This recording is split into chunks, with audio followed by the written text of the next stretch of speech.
Hey, it's Joshua here, your local theme park expert. Um,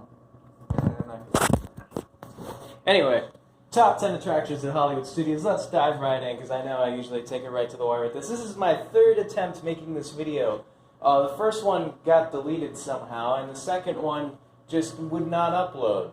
For whatever reason. I tried every trick in the book, and it still wouldn't upload. So, here we go, third time's a charm.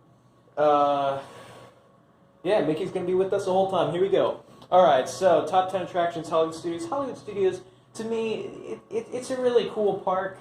Yeah, it's the smallest in Disney World, the most concise. You know, I really like the whole entrance scene and everything. You like the whole, front aisle, the whole front of the park. I mean, I like every part of the park, but we'll get into that. Alright, okay, so number 10 I'm giving to Indiana Jones, Epic Stunt Spectacular. So, it's a pretty run-of-the-mill show, what you tend to expect for Disney quality, in terms of all that. I mean, I compare it most to Fear Factor Live at Universal Studios in Orlando, which I've seen many a time, so only I actually think Indiana Jones isn't quite as good as that because the audience participation is just kind of on the spot, and they're not really, that's really the main variable of the whole thing, and there's not really much participation in, they'll pick you, you'll be there for a scene basically, but they got the actors and everything, so it's a stunt show. And I thought it was a cool idea. Oh, hey kids, you want to know how everybody's favorite Disney movie, Indiana Jones, because when you think Disney, you think Indiana Jones, right? So how the Indiana Jones movies were made. Well, have a seat. We're gonna show you live, and it's pretty cool. But my main complaint with it is that it's not really something you're gonna want to go back and see again and again.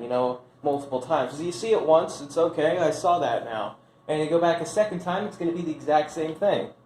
So, yeah, it's a cool thing to see once. It closes 4 hours before the park, so, that's something you want to do if you get there early. Anyway, yeah, moving on. Number 9, Alien Swirling Saucers.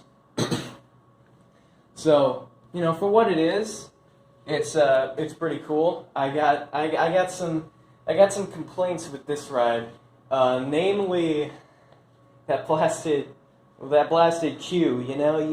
You wait there, how some rides they inflate the wait times, a little bit, it'll be 75-minute wait, and all right, let's try it, and it ends up being 30 minutes, or something like that, which is still a decent amount of time, but you know what I mean, it's not, they overhype it 110 minutes, and it's 60 or 70.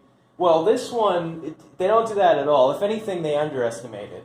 Because when it says 35 minutes, it's at least 35 minutes. Alright, it's not going to be 15 or 20. That standby queue, I've waited in there so many times, and it's not even entertaining. There's a lot of queues in theme parks. They're called theme parks for a reason, because from the second you walk in there, you feel immersed in the storyline, it's Toy Story. There's so much they could do with it. I like Toy Story Land, but you know what I mean? It's not, you just kind of stand out in the heat. They just wrap you around. There's some walls with some fake plastic stuff on it. There's ceiling fans that are just in really awkward locations so nobody can ever feel them. In Florida, it's just about always too hot, so, they need the AC on. And there's no AC. There's just, like I said, ceiling fans that just stir the hot air around, but they're in such awkward places that, so you're just, standing there sweating for a half hour to an hour, and the line very seldom moves. How a lot of the rides at Disney World, arguably most of them, are constantly loading rides, not to be confused with constantly moving rides, which are rides like the People Mover or Spaceship Earth, for example, that literally never stop unless they break or are letting a wheelchair on or something like that. But, constantly loading rides, where as soon as one ride vehicle leaves, the next one comes in right then, so the line's always moving. But now with this one, it's on a cycle. And you figure, they got 2 tracks, so you figure, like, okay, they can have one, they can time it, so that a minute into one of, the first one's ride, the next one stops, so that one's going while one's loading. But no, it doesn't work that way at all. They both go at exactly the same time. So yeah, it lets a decent amount of people in when it does move, but you stand there for like 4 minutes. And it's also only a 90-second ride, so the loading and loading process is arguably longer than the actual ride itself, which is one thing I really don't like.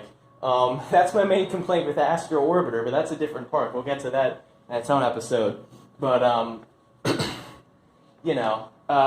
but I mean, the pros of the ride, it's basically a carnival ride with, it's like a fair ride, like a scrambler kind of ride, but just more family friendly. And I mean that in the sense that you're less, like, it's less violent, it's more gentle, so, it's really, like, you're probably not going to get sick on it. My mother has, like, at least moderate motion sickness, and she's fine at everything at this park. But, it's not terribly intense. It's just the right amount. You get a few butterflies, but it's just a nice family ride. The music's pretty cool. Randy Newman really outdid himself as Tom Ronald, though I'm sure he had nothing to do with it. And the theming, I mean, it's Toy Story, whatever. All right, we spent enough time on this. Number 8, I'm giving to Walt Disney, One Man's Dream. And this is one that I don't see on too many people's lists. Because a lot of people consider it like a background attraction. Now, the thing with this one, I mean, first of all, I like, just about everything about it. I mean, you walk in there and they don't have a pre-show necessarily, like Muppet Vision, for example, but there's enough stuff to do there, especially if it's your first time, that you can keep yourself occupied until the next show. So, the shows are every like 15, 20 minutes, and there's definitely at least 15, 20 minutes worth of stuff to see, take pictures of, read, look at, all that. It's basically like a Disney-fied museum in there. So that's really cool. They have like the entire history. It's basically dedicated to Walt's life. And that makes sense because it's Hollywood Studios. It's it's a movie-themed park, and it's about the Disney movies. They could have put it in Magic Kingdom or Epcot, but hey, whatever. It works. So, this is a whole bunch of stuff to read and look at and pictures and fun little factoids. And the show itself, I mean, I have a different grading rubric for shows than I do for rides, because rides are more of like a physical sensation. It's more of like a thrill, the rush, how you're physically feeling when you get it. But shows are more like you're sitting in a chair, so nothing's really going on physically, but it's all about what's going on inside. It's all about the mental impact. What does it have on your mind, on your soul? What are the sensory details? What can you see, hear, smell, feel? Like what sensations? How much of an emotional impact does it have on you? And yeah, while sure there are a lot of bland shows at these kind of parks, not so much Disney, but this one definitely is not bland.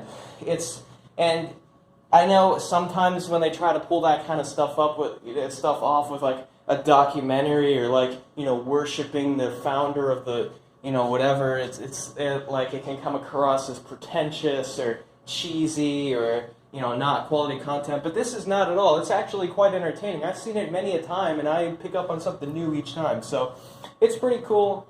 It's worth a visit. It's a nice emotional experience. It's like a 15-minute documentary, and it's pretty cool. The building's called Walt Disney Presents, though, featuring Walt Disney One Man's Dream.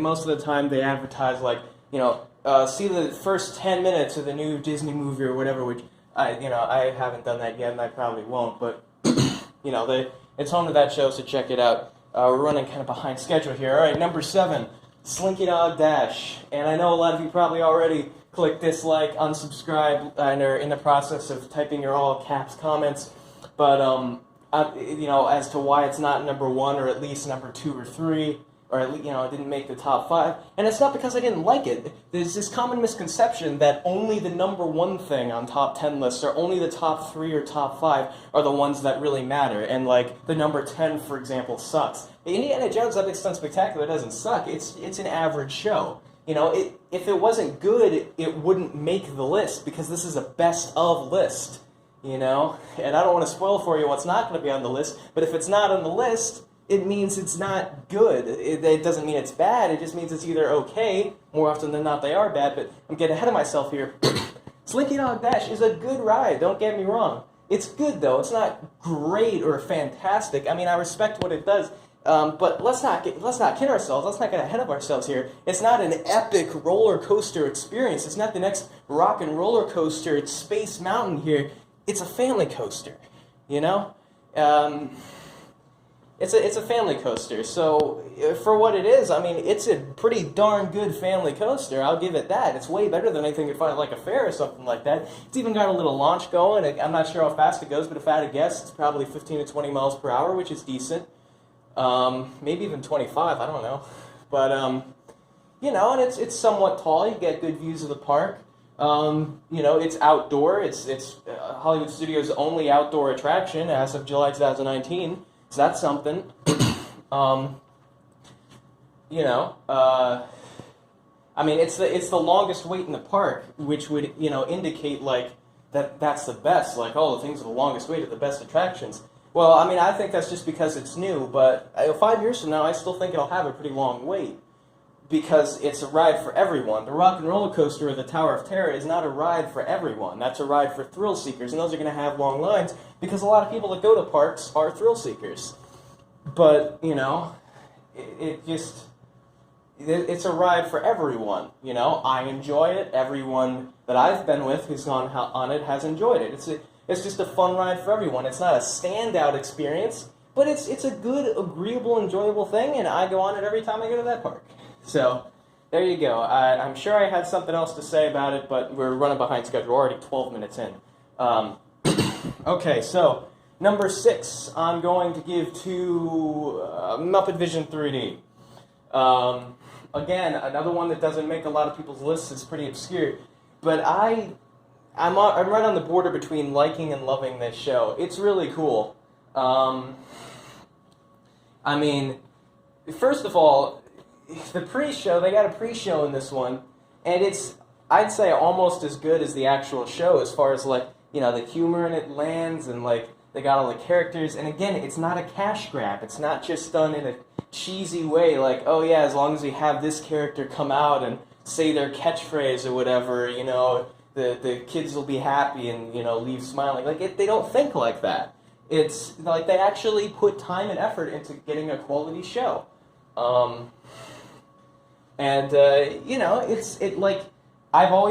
been a fan of the Muppet movies, and I've seen just about every one, maybe not as much with some of the newer ones, but, and, like, it feels like Jim Henson, or whatever the guy's name who invented the Muppets, actually had a hand in it himself, which I'm not sure. I'm not caught up on the lore with that particular attraction. He may have, he may not have, but the point is, it feels like he did.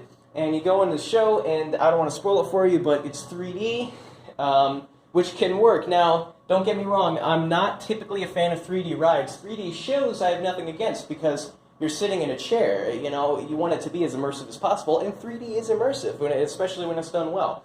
And this is done well. It's pretty self-aware. Yeah, there's some cheesy gags here and there, but they call it out. They actually say, there's even a line in the show, that we've evolved past cheap 3D tricks, and then, oh, did someone say cheap 3D tricks? Check this out, So it's that kind of humor, and that's just about always a hit. And they got animatronics, they got some guy in a costume, they got, like, special effects projector screens with the walls and stuff. They're not used very much, and that's the point. They're not overused. They're just, like, so that when they come out, it surprises you. It's like, whoa, I didn't know that was there. Was that here the whole time?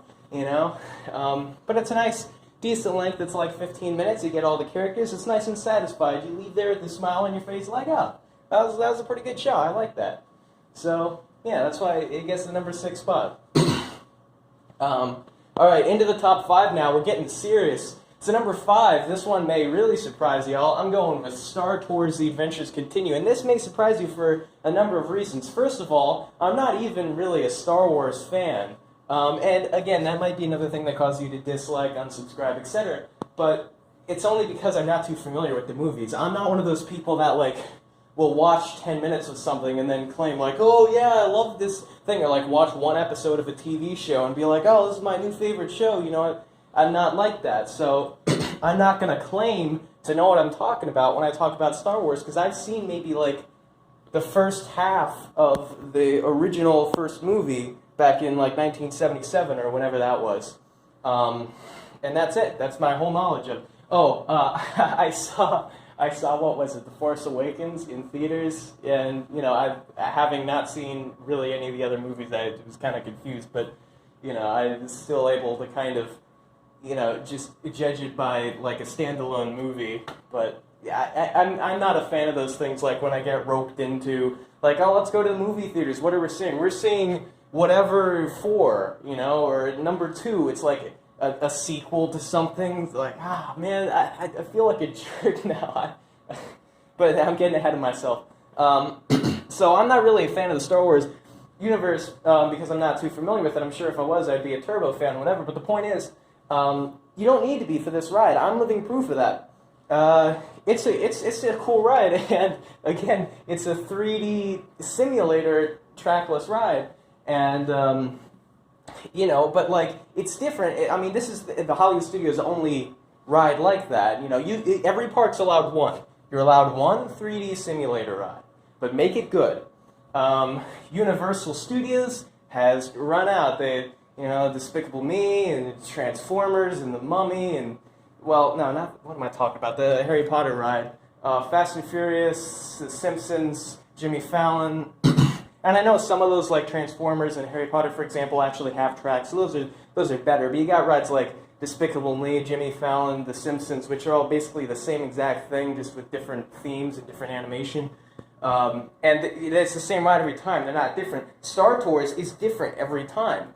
So that's one thing that I really admire about it. And it's so different every time. Like, you know how they'll say, like, oh, Buzz Lightyear's different every time because you get a different score, haha. Well, it's the same track, so it's not the ride that's different, it's your performance. But that can be the same, like, you can have drastically different experiences with the same rides. So your experience on the ride is going to be different every time. Yeah, that's the case with every attraction. But no, this is literally like, and it's not even like the movements are the same or anything. Like, it's all different. It's all randomly generated. It's like the Tower of Terror of screen rides. Well, that's an understatement because even that moves on the same shaft. But you know, Star Tours. It has like I think 1,000 different scenes in its inventory, and it picks like 3 at random, I think, and they're each like a minute and a half each. And every time I've been on this ride, which is upwards of a dozen now, I have yet to get even the same one scene twice. So, you know, and I like the queue. They put a lot of work into it. For some reason, there's never a line. It's always like a walk-on. It's 5-10 minute wait. Now, I'm sure when Galaxy's Edge opens later this year in 2019.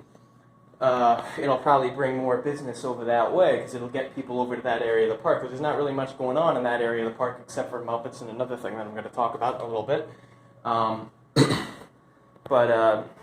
you know, so it's great. You don't need a return time for it. It's like, you know, just killing time, just chilling, waiting maybe for another return time or something like that, and waiting for food perhaps, and just be like, oh, let's go to Star Tours real quick. Okay. You know, and it's fun, and you're glad you did. It's really immersive. The hydraulics are really impressive. That thing really moves. It really whips you around. This one, you know, may aggravate some people with, like, really intense motion sickness. My mother's fine on it, and like I said, she's got, like, moderate motion sickness, so, you know, it's not as severe as it is with some people, or even as it used to be with her, but, you know. So, you know, that's one thing, but... You know, it's a good ride, and I recommend going on it. Like I said, I know nothing about Star Wars, but I still enjoy it because it's a bloody good ride. It's very immersive, and it's fun. It's cool. All right. Number 4, I'm giving to Toy Story Mania. And again, a lot of you are probably disappointed that didn't make number 1 or number 2 because just about everybody that I can go to the park with, except for a few, have had either Toy Story Mania or Slinky as number 1. And typically those are their top 2. But I'm the outlier. Now, don't get me wrong. This is a great, like I said, each ride that I say on this list gets better than the last. So this is the best attraction. It blows all the others I talked about so far out of the water. And that's saying something because I'm really a fan of those. Toy Story Mania is a phenomenal ride. I mean, like, it's unparalleled. It does everything right. You know, I don't really have a critique for it. Okay, so let's start with the queue. This is one you don't mind waiting in. It's pretty much constantly loading, you know, so the line keeps moving. If it says 45 minutes, it might be 45 minutes. It's usually inflated a little bit, but not drastically. It's typically only like 10-20%. But you know, if it says 110 minutes, it's probably going to be like 85 or something, which is still a really long time. But the point is, you're constantly moving. The scenery is really cool. It's immersive. It's indoor. It's air conditioned. That's a big plus when you're in Florida. And it's not like one of the maybe 30 days a year that aren't, you know, 90 degrees. And, you know, like, they got, like, animatronics in there, they got, like, voiceovers, they got, like, stuff to look at, you know, it's Toy Story, too. There's really a soft spot in my heart for not only the Toy Story movie franchise, but it's, like, the whole theming, like, it's just so cool. It's, like, you know, and I mentioned this in my other 2 attempts at this video, but, in my opinion, the best things that you can theme something after, if you can acquire the rights, would be, Willy Wonka, Minecraft, which good luck with that. I don't know what kind of attractions you'd have in that land, but whatever, I'm sure we'll figure something out. I thought Harry Potter, but you know, Universal, they did all right. You know what? I'll talk about that when it gets to Universal. And Toy Story was one of the top 5, and I never thought they'd actually do it, but they did, and they did it pretty well. They did it very well, actually.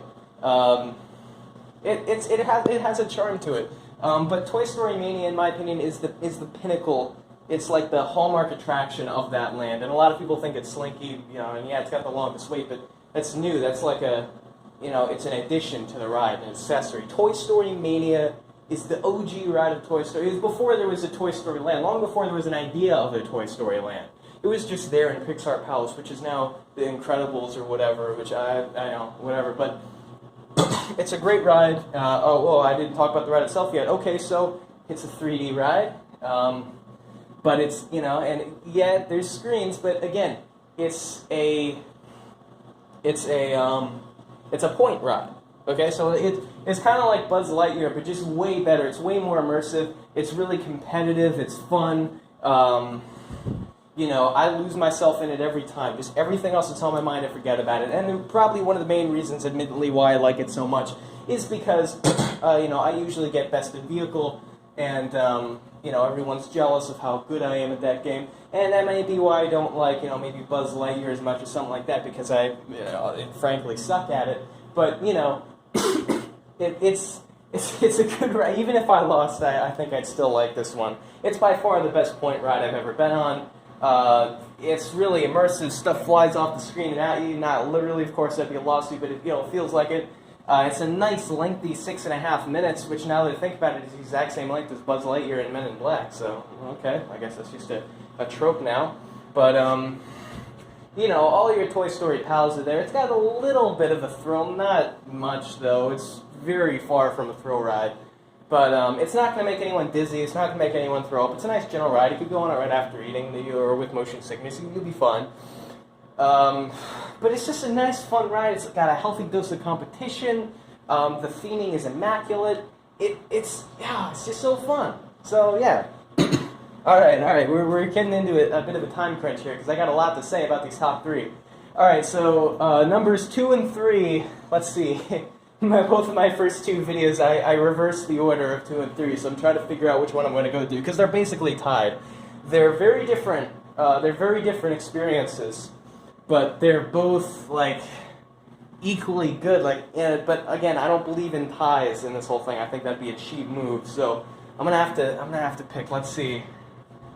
Okay, so I have to pick which one I want better, and then say that one. It depends on the mood I'm in, honestly. Today, I'm going to give number 3 to Rock and Roller Coaster. And again, a lot of you are probably surprised. Wow, if neither of the Toy Story rides were number 1, I'm surprised this wouldn't be. Well, and like I said, I really hyped it up earlier. Like, oh, what do you think, Slinky's Rock and Roller Coaster or something? Man, this, the Rock and Roller Coaster, it's one heck of a ride. I mean, first of all, I'm overwhelmed here. I have such vivid memories of this ride. First of all, I was scared to death of Atom Tower Terror, when I was little, and also I wasn't tall enough to go on it anyway.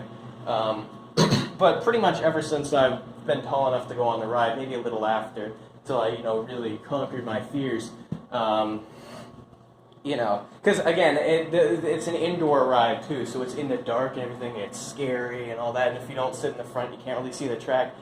But I've grown an affinity for that since. But that's beside the point. So I love the theming. I've always been a fan of rock music and classic rock and all that. I don't know why they would partner with Aerosmith of all the bands on the earth. I mean, I'm sure they were trending at the time, but so were so many other bands. I mean, at any given time, there's dozens to choose from. Like, I don't know why, I'm sure Disney sought them out. There's no way Aerosmith was like, yeah, can we have a Disney ride named after us? I'm not too caught up in the lore. This was a little before my time. It was probably before I was born. Maybe not. Did it open, when did it open, like 2000? I don't know, whatever. Anyway, no, I think it opened in the 90s. Yeah, whatever. Someone in the comment section knows. Just scroll down, you'll find the answer. Anyway, so, so I like the theming. I definitely see that Universal took a lot of inspiration from this with the Hollywood Rip Ride Rocket, because it's like there's music playing on the ride, only they took it a step further. You get to choose what song with them. It's just randomly, but it is different every time, but it's always Aerosmith. The band members themselves are the stars of the pre-show, which I think is really cool. It's not like an automated message or like a fake gag thing. Like, it's really them. I mean, they're holograms, sure, but it's pretty realistic, and the queue is meh until you get inside. From the second you get inside, 10 out of 10. You go into the studio. This is like fun little game they added recently, I think, with Standby. I haven't been there, in a while, but it's like a whole thing you can do. I think it's pretty cool. And it feels really realistic. It feels like you're actually in. I think it's called G-Force Records, something like that. That sounds about right. But it feels like you're actually there. That's one thing about Hollywood studios that I got to give to them, is that their theming has always been spot on. Like, you feel like you're walking through the sets of movies, and I know that the construction and all that, it kind of messed things up, but it turned out all right in the long run. And if we have time at the end, I'll talk about all that, but it doesn't look like we're going to. But the point is, you get out of the pre-show, and you walk along this cage, this not barbed wire. Well, I guess it's designed to look like barbed wire fence, and it's like, you walk alongside, you put your hands up against it, and it's like on your way to the loading platform, you pass by where the vehicles launch, where the cars launch. And if you're not familiar with this ride, it goes 0 to 60 miles per hour in like 2 or 2.8 or something seconds. And when the ride starts, it takes you to the platform while the next vehicle comes in behind and loads. And they have this little screen with writing on it and stuff. There's speakers, they're oh, getting ready for the show, whatever. And there's muttering and stuff like that. But they hold you there for a varying amount of time. Sometimes you go right away. Sometimes it's there 10, 20 seconds. Sometimes it's a minute or two. They build a lot of suspense. Eventually they start a countdown. 5, 4, but don't be fooled. You usually take off at 2, just a fair warning. Sometimes they wait till a few seconds after 0. Sometimes they do it right at 0, or at 1, or at 2. I think one time they even did it at 3. But, you never know when you're actually going to go. But the point is, you see that from the line, and it just even though I know what to expect because I've been on it so much times, I still get such an adrenaline rush from it, It's just such a powerful feeling. And then, oh crap, I'm going to run out of time soon. You get on the ride, it's fun from beginning to end. It's pretty short, I know, but, it's still